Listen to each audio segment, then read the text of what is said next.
South Macon Street, 427-9345. That's 427-9345. This is Sammy Dixon at the all-new Mike Butch Ford in Blackshear. If you haven't had a chance to come see our new state-of-the-art showroom, then there's no better time than right now. While you're here, take advantage of huge savings on new Ford trucks. Get more than $10,000 off on select new F-150s while they last. You must hurry. They're going fast. Over $10,000 off on the best-selling truck in America for 39 straight years. You can also take advantage of money-saving, low interest rates on new and certified pre-owned vehicles. Our new bigger showroom means more inventory, and that means bigger savings for you. Come to the house at Good Service Built and buy from Mike Butch Ford, and we'll give you 5 free oil changes while in 36,000-mile bumper-to-bumper warranty. If you're looking for an incredible deal on a new or pre-owned vehicle from the dealer who has always put you first, stop and search. Call the all-new Mike Butch Ford in Blackshear. This is Sammy Dixon saying thank you. Thank you very much for your business. Are you thinking of selling your home or business? Hi, I'm Gloria, and as a realtor, I know that getting rid of the clutter in your home is one of the best ways to help sell your house quickly.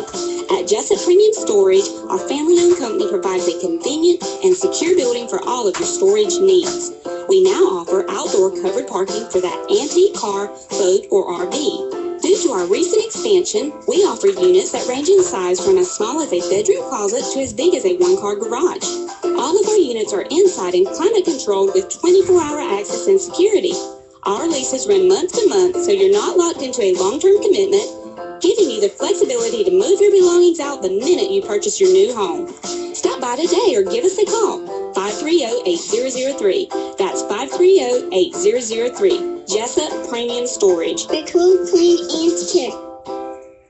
All right, 2 minutes after 8 o'clock, you're listening to the Big Dog, WIFO-FM in Jessup, 105.5 on your FM dial. Monday morning, 16th day of May. And it is now time for the world-famous Butch and Bob Show, brought to you by Parker Insurance and Realty on Macon Street in downtown Jessup, Jessup Premium Storage out here on the Waycross Highway, and by Mike Butch Ford in Blackshear. Well, Bob, we're a week and a day away from the election, and we got another candidate in the studio with us this morning. Yeah, we continue to bring the comments of the candidates in that district. Senate race, Senate District 19. We had Kevin Parker here Friday, had Blake Tillery last week, got Delwas today. Delwas, always good to see you. Appreciate you coming in. Yes, sir. Appreciate y'all having me. I don't know if you got to hear the show with Tommy Williams was here with Blake Tillery, and, they talked about the, it just seems to be getting a little bit tense between you and Blake Tillery. A lot of stuff in the mail. I got a brochure here that says, what does vehicular manslaughter look like in Vidalia, Georgia? Talked to Tommy Sunday. He sent me this. He said he sent you an email. He's upset this year saying that he filed bankruptcy. He said he didn't file bankruptcy. And this email says that if, from back to you, says, we received information about a bankruptcy. If the information is incorrect, I'll be the first to apologize. He says, no need to apologize. I'll make sure all media outlets understand I've never been bankrupt. Most people in my district believe me when I explain the lie. I'm not your opponent. Stop digging a deeper hole for yourself. So to explain all this tension between you and the Tillery campaign and Tommy, is it smart to be battling with a guy who's held that office for 20 years? I mean, is it? No, I mean, that's the, first of all, that mailer you have did not get sent out from my campaign. I can assure you of that. This one here? Yes, I just saw it last night, as a matter of fact. There's a lot of groups around this state that are at war with Trial Lawyers Association. And I know there's a lot of upset people in Toombs County. But anything that goes on in this campaign, I get the blame for it. And there's forces all over the state that has an interest in this race for some reason. And, speaking of Senator Williams, I never dreamed that we would be involved in a campaign against the incumbent who is retiring. But, I'm confused by why he's campaigning harder than the actual candidate is. Calling supporters, anyone that shows support for our campaign gets a phone call, goes to campaign events all over the district. Just kind of a divide and conquer kind of thing. I understand that Toombs County has held this seat for nearly 2 decades, and I understand there's an element over there that wants to hold on to this. But it's all we can do to try to tell the truth in this. We've got media outlets that's in this district that the owners and the editors have publicly put their name in support of Blake early on in the campaign, which makes no sense to me, because what is it of my candidacy that they can't support? You know, what is it of my record for the last 6 years can they not support? You know, I've come in on this show anytime I've been asked or answered any questions that you've ever asked me, because I'm someone that loves the truth. I look for the truth. I ask the questions why. I'm much like, you know, where you find yourself in your role. I held myself to that standard in Atlanta, and we were successful in doing what was right for this district. And that's why none of that's being questioned. No one has questioned my record or my ethics or any vote that I've cast in Atlanta. If they do, it will be in the last few hours of this election, where I don't have time to respond and give you the principled answer of why I voted the way I voted. But, you know, that's rare in today's time. Anytime anyone serves for 1 year in any capacity of elected office, usually a challenger will just take them to task over votes that they made. But it's clear that I didn't vote for myself or my own personal interest. I voted for the district. And none of that's being questioned. Instead, it's just the forces that are lining up against us being in this seat. And I think we have to ask ourselves why. Why would someone not support my candidacy? Why are the people that are supporting the opponent supporting them? And, you know, I don't think we can ask those questions enough. Well, it just seems interesting. You served in Atlanta. You served with Tommy. You know, when you served together, it seemed like y'all got along pretty good and worked together. But it just seems like it's getting real nasty between you. You know, and like I said, it's more between you and Tommy than it is you and Blake. It's what it seems like to me. I mean, the thing about the bankruptcy, he was upset about that. Are you going to backtrack on that, or where'd that come from? Well, I'll tell you that the information we got says otherwise. And, you know, there's a judge looking into for us right now of actually, you know, what the name was on the properties and the business. But you know, that wasn't the point of the mailer. The point of that mailer, not the one you've got in your hand, but the one that you're referring to, was the fact that they're attacking me on businesses, you know, business practices from years ago, and a business that ultimately had to be closed, but I didn't walk away from any of the responsibilities that I had. Yes, I know what it's like to pay taxes. And yes, I know what it's like to look at your employees on a Friday and figure out how you're going to pay them. And I went through the hardest time that has been seen in the last, you know, 2 decades, quite honestly, and during 2008. I've been through those challenges, but I didn't walk away from anything. It hasn't cost anyone that was associated with me. I haven't walked away from any responsibility that I've ever had, but that's all they have to call into question on me. They're not even speaking of what I've held myself to in the public office. You know, people say all the time that they're tired of politicians, that they're tired of political correctness, that they're tired of deceptions and, you know, manipulations from politicians. There's no examples of that when they call look at my record or look at what I've did. You know, I've got support in this county, overwhelmingly support, you know, in these counties, but especially Wayne, because they know me, because they know the representation that I gave them. They know the accessibility that I had. They also knew the honesty that I held myself to. You know, I've got 3 of the 5 commissioners that have publicly endorsed me in this race for this county. I mean, anyone that has been involved with me over the years of serving this county knows what they're going to get. You know, and they're not going to get someone that's going to tell them one thing and then come back and try to dance around and try to explain it in a way like they're talking to a jury, trying to convince them otherwise. But yeah, there's a lot of confusion trying to be had in this, you know, narrative, because they don't want to speak about the facts. They don't want to have debates. They don't want to speak of the truth. They want to create a feeling, and they want people to vote off of a feeling, not facts. And that's the problem that's got us where we're at in this country, you know, across every spectrum of politics, is political correctness and feelings. The truth is the voters don't want the truth. The truth is they do want someone to lie to them or manipulate them or deceive them and create a feeling that they can go vote for. All I'm trying to do is offer the facts of who I am and what I've done and what I will do for this area and what I'm going to do to strengthen these counties. I've got an example of that for 4 years in Atlanta.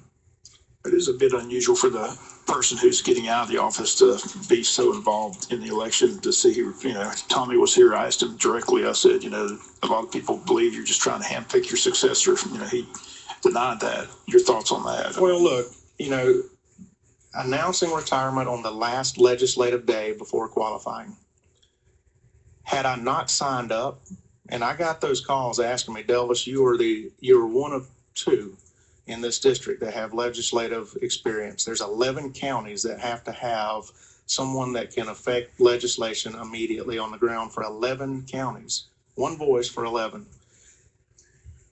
Had I not signed up, a senator would have been appointed basically to this district. And I'm going to be honest, once this election's over with, who you vote for and who you elect, this district's going to have until they want to go home. Mathematically, it's nearly impossible to unelect someone.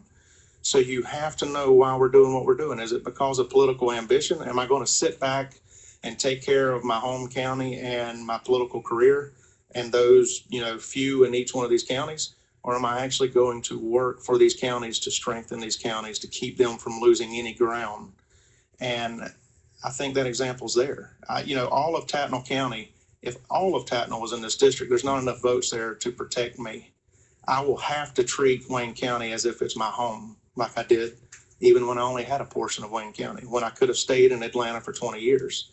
So, these other counties are seeing how I treated Wayne for 3 years as their state representative. And they're becoming very comfortable with the fact that I did what I was supposed to for Wayne County, and they know I'll do the same thing for Troopman or Wheeler or Telfair or Long.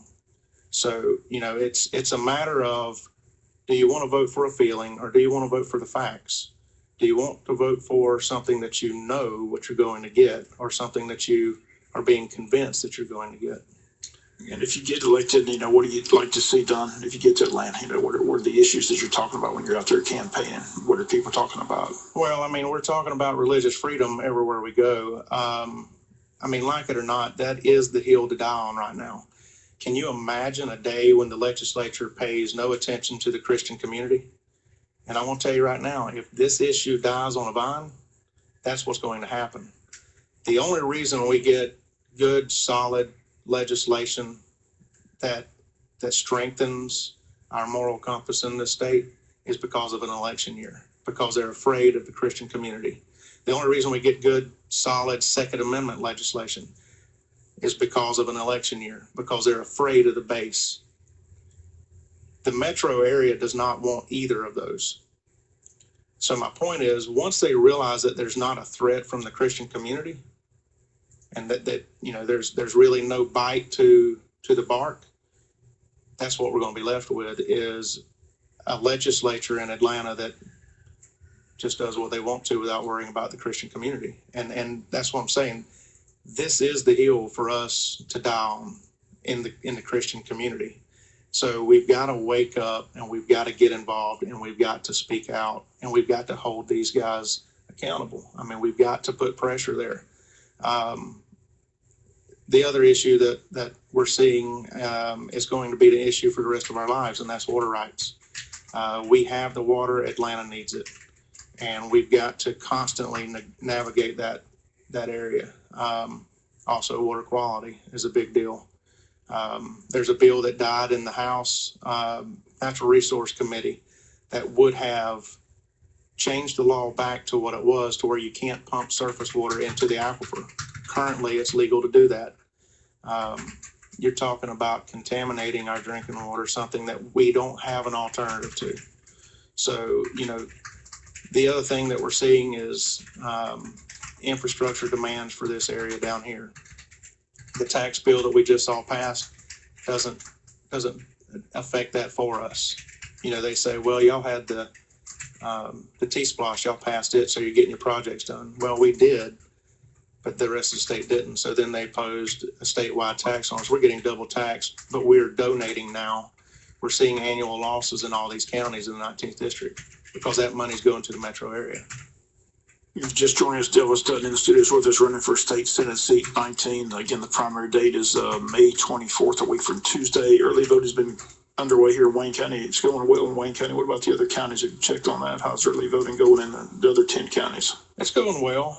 There's some counties, farther west that have struggled to get voter turnout.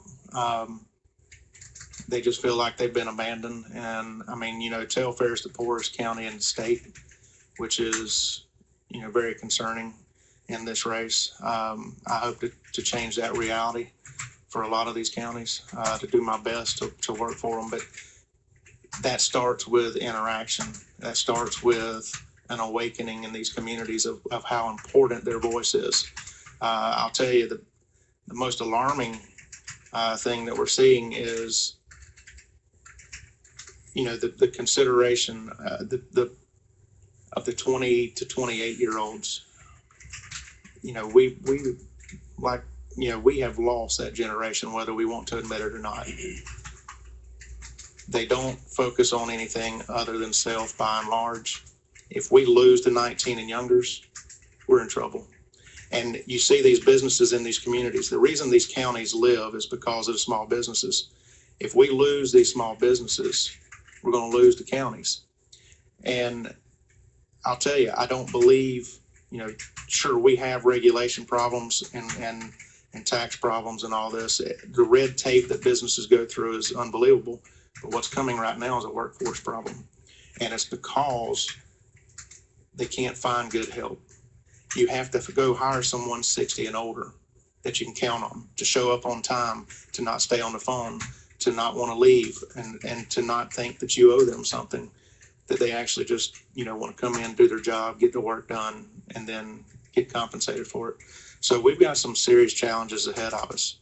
And we can look just to other counties in this district, see what we've got to learn from, and know where we don't want to go. But there's one person can't do it all. It's going to take men and women in these counties, the leaders, the backbone of these communities, to get active and to make sure that we get this done. We're at a huge disadvantage in public school education down here. The laws that are crafted in Atlanta are all focused on the metro area because that's where the population's at. We don't fit in those boxes. So we've got to make sure that we're doing what we need to be doing to preserve what we do have here. We got to back up a little bit and look at a 30,000-foot view and see that what we're dealing with right now isn't going to be the reality 15 years from now if we don't make sure we're doing what we need to be doing. Where you stand on early voting in general? I said counties like Wayne and surrounding counties, when they have these 3 weeks early voting, if there's not a good turnout, like we had a runoff just recently in the school board race, less than 10% of the people voted. We had to have several weeks early voting. We're losing money. I mean, we're you got to have people down there, staff and all that. But you look at for what's showing up to vote, the counties like Wayne and Long, they're losing money. So how do we prevent that? They have to have 3 weeks early voting. Listen, when I was in I believe it was my freshman year, we were trying to shorten early voting, and you'd have thought that we had started World War III. Right, because Atlanta wants it, right? I'm a person that believes in election day. It was that way for a reason. I hate the idea that, that people will go vote without all the facts. I hate the idea that people will just say, well, I can vote tomorrow, or I can vote the next day, or I can go vote next week, and they just keep passing it off and procrastinating, and they forget to. I think when we had an election day, everyone looked forward to that day and having all the facts and knowing where everybody was going to be on election day. Right now, it's just, well, we get our minds made up on a feeling, and then we just go vote. We're not looking for and digging into and seeking the truth in the candidates that are up for election. It becomes a popularity contest. And I would like to see it shortened. It is devastating to small counties, rural counties that are having to foot the bill for this. Do people in Atlanta understand that, or they just don't care? Oh, they don't care. It's how many people that they can bust to the polls, and it's they don't like a lot of facts in the metro area. everything gets lost in communication up there. I'll be honest, colleagues that I served with, the people in their districts didn't have a clue who they were. They could go to a restaurant and no one would speak to them. They could go and they could be in a parade or something in their district and no one would know who they were if they didn't have a sign. That's not the case in rural Georgia. Everywhere we go, we see people that know us or are related to us. It's just an entirely different world. Earlier on, you mentioned the religious freedom bill. The governor took a lot of heat when he vetoed it, but since then it's kind of died down. You don't hear much about it. So where they stand, they say it's going to be revisited when the legislation picks back up. Is that correct? It will be. It's going to be a battle. It takes some time. I don't know, if we'll be able to see something that the governor's going to support or not. You've got a lot of forces there that have been trying to stop this, but it is a battle that we have to fight. It is something that's going to take more and more communication and awareness and involvement from the Christian communities. Our churches have to activate. The deacons of our churches have to activate, or we're going to, face a day like I was speaking of a while ago, where the laws are being made without consideration of the Christian community. And I don't want to live in that state, I can promise you. Which it seems to me, like I said, the House passed it, the Senate passed it. It was just ironic that the governor would veto it. Well, what's interesting is this bill came forward last year, and it died in committee. And then this is an election year, so we bring up a bill that's called the Pastor Protection Act. And it got around what the corporations didn't want. All it did was took care of the pastors. So we're going to protect the shepherd, but leave the sheep to be sheared. And what happened, it passed the House and went to the Senate. And the Senate stripped the House version and put in last year's version that tightened up, that protected business owners. And they passed it. And it went back to the House. And the House couldn't vote against it, because it's an election year and you can't vote against that measure. So they passed it, and then it's sitting there on the desk of the governor. Well, the governor's not facing re-election. We have to realize that the legislature, members of the legislature, are mainly focused on doing what is right when it is an election year, and that's a sad reality. It's not about principle. It's about votes. The only way we're going to change that is to hold them accountable. Whether it's a local level or a state level or a federal level, we have to put the adults in the room. They're not bad people. Everyone in Atlanta you would love to have a cup of coffee with or eat dinner with. They're not wicked, evil people, and they're not trying to do wrong. It's just there's no adults in the room. When our pastor, the pastor day at the Capitol, when they show up, that place operates completely different, because they know the watchful eyes that are there. They know the eyes that from their districts that are there. We have to make sure that we ask our elected officials the tough questions. Sounds like we need Pastor Day every day during session in Atlanta and Washington, D.C. You do. And I will tell you, you can make anybody a great politician.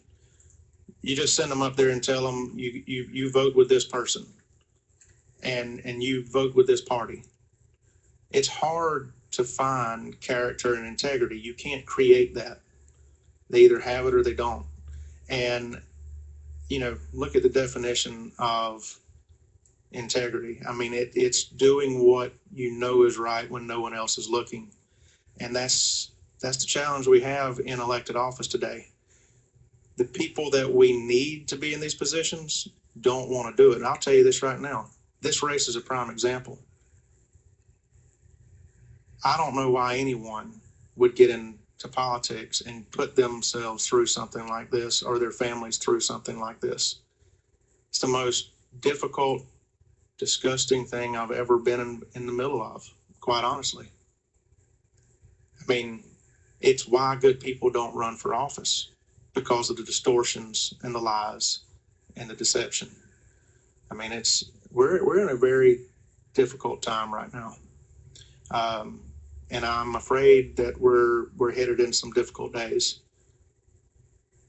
If you just joined us, Dale Dutton with us again. Like I said, 11 counties, a lot of traveling.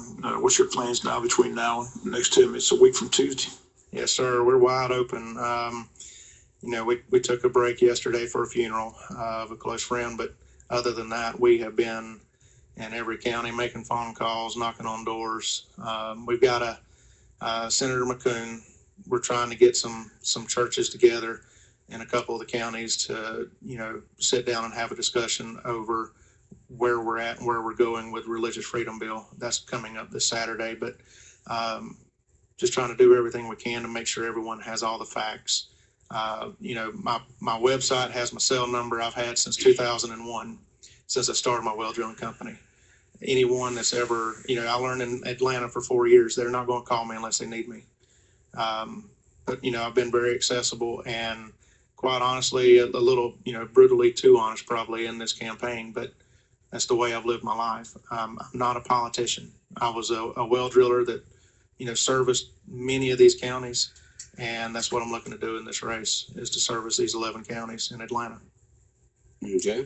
Do you have a website folks can go to? I do. DelvisDutton.com. Do you take questions or comments on there? Yes, sir. All right. DelvisDutton.com. Absolutely. And there's Elvis with a D, Dutton, D-U-D-T-T-O-N. Okay. Elvis with a D. Elvis with a D, DelvisDutton.com. So if you have questions for Delvis, you can put that on there. You can go there and put those questions toward him. And we're very responsive on the Facebook page too. So if they have any questions there, they're more than welcome to ask or call me.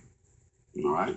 We were talking to you before we went on the air. You're going to have about 3 more stops here in Wayne County, Jessup this morning, and then over to Baxley, and then back to Tatnall County, right? Yeah, I've got to get back. My little boy's got his last ball game today, so I'll be there for that for sure.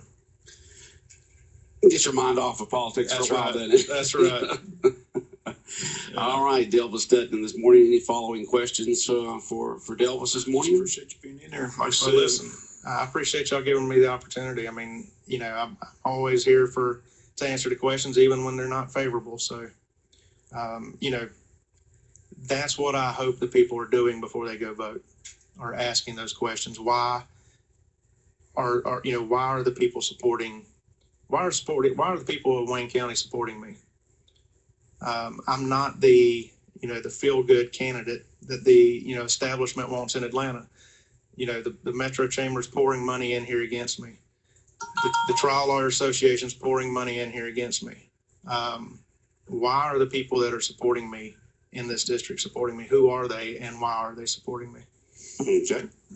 Just got this in. I said Tommy's still upset that you're not admitting that he hasn't filed bankruptcy. He still does not admit that I have never been bankrupt. This is public information. I spent a lifetime growing the party, giving good government to the state with dignity. There's only way to discredit Blake's to discredit me. It is one of the first rural Republicans of the state. I was building the party when he was in high school. I'm happy to be unknown. I do not want to be so involved in the campaign. I don't even have to defend myself, but I like anyone to not like lies being told about me. So you're still upset that you're so talking he's sitting about here texting you as we're on the radio. Right. Look, listening. But this campaign is about choices between 3 people that's on the ballot. It's not about the 18 years, the 2 decades that Tommy had in the Senate. I've never called him into question. As a matter of fact, when I got elected in 2010, he was one of the statesmen that I wanted to go learn from. I've never called Senator Williams into question. This race should be about 3 people that's on the ballot and what they have to offer and what we know we can count on from these 3 candidates. The NRA has endorsed me in this race for a reason. People need to pay attention to that. Georgia Carey has endorsed me in this race for a reason. People need to pay attention to that. Georgia Right to Life has endorsed me in this race for a reason. People need to ask why. The endorsements that I've gotten in this race, sure, I don't have Senator Tommy Williams' endorsement, but the people that know what to expect out of me and know what I'm going to be fighting for in Atlanta have. And the support that I do have in these counties are people that have worked with me or have watched me and how I've conducted myself and how I represented the counties that I represented for 4 years in Atlanta. This is not about me being the choice of someone that's wanting to make sure that this district stays in that one county. I understand that. But I'm speaking for myself, and I'm running to give the option of what kind of service I will give this county and what I will give this district. I'm not running to do what someone else is wanting me to do, or to play favors for a handful of people in each county. That's not the way I'm wired. That's not why I ran for office to begin with. I ran for office because I was a business owner and I was tired of expecting others to do what I was not willing to do. And that's why I ran for office after going through revival in 2010. Well, just a casual observation is, it doesn't do you any good, to be in a battle with the guy that's held the office for 20 years. And that's what it looks like for the public. It looks like this battle between you and him. You just claim he's filed bankruptcy. He claims he didn't, and he wants an apology. He says, he says it's public record, but your literature continues to state he filed bankruptcy. So it just seems to be a battle that you wouldn't won in that election campaign. The information that we've been given says otherwise, but I will tell you. What does it matter there? It doesn't matter. That's the whole point.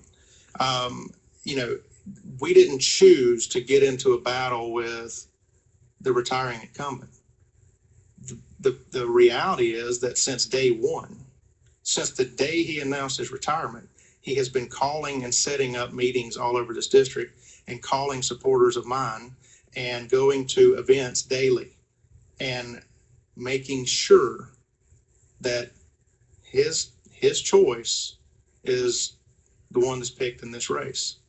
And, everybody is entitled to their own opinions and decisions. And I understand he has to do what's best for him. I'm doing what's best for my family, and I'm doing what's best that I feel like is what's best for this district. And I'm offering the example that I gave for, honestly, the last 6 years of my life of being relentless and trying to affect the change that this area of the state needs to survive.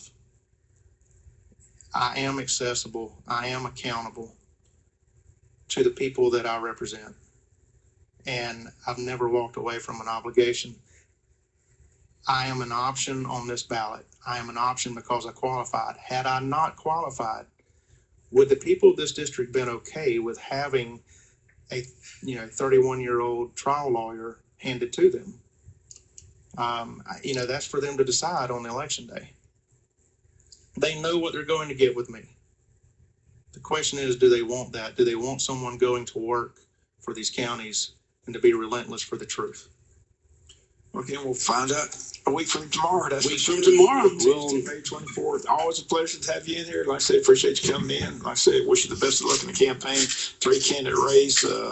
Be interested to see if anybody wanted about a runoff. Most people say there would be a runoff. You know Kevin Parker? Have you met him? Dedicated? I do. He was in here last Friday. Seemed like a nice guy. He is. He was at my house in 2010 after I qualified, and he was there after we qualified for Congress. He wasn't happy about the endorsement of Blake by Tommy. He thought that Tommy was going to stay out of it as well. So, but Tommy's involved. He's endorsed Blake. It's on all his literature. So, we'll see if that helps or hurts. You just don't ever know. We'll see how it plays out. Well, I agree. Look, everybody's entitled to their own, but we're doing the best we can to make sure everybody knows who we are and what we're going to be doing. And I'd love to have everybody's support that's interested in the facts of this, of the candidates that's in this race. But I appreciate y'all giving us the opportunity. All right. Thank you very much for coming in. Yes. All right. WIFO 105.5 FM in Jessup, the world famous Butch and Bob Show, brought to you by Mybridge Ford in Blackshear, Jessup Premium Storage out here on the Waycross Highway, and by Parker Insurance and Realty, located right here in Jessup, in downtown Jessup on Macon Street across from the Heritage Bank. The time now is 8:34, 105.5 FM in Jessup. Coming up in just a couple of minutes, we'll take a look at your weather forecast. Stay tuned. Hi, my name is Garrett Pye.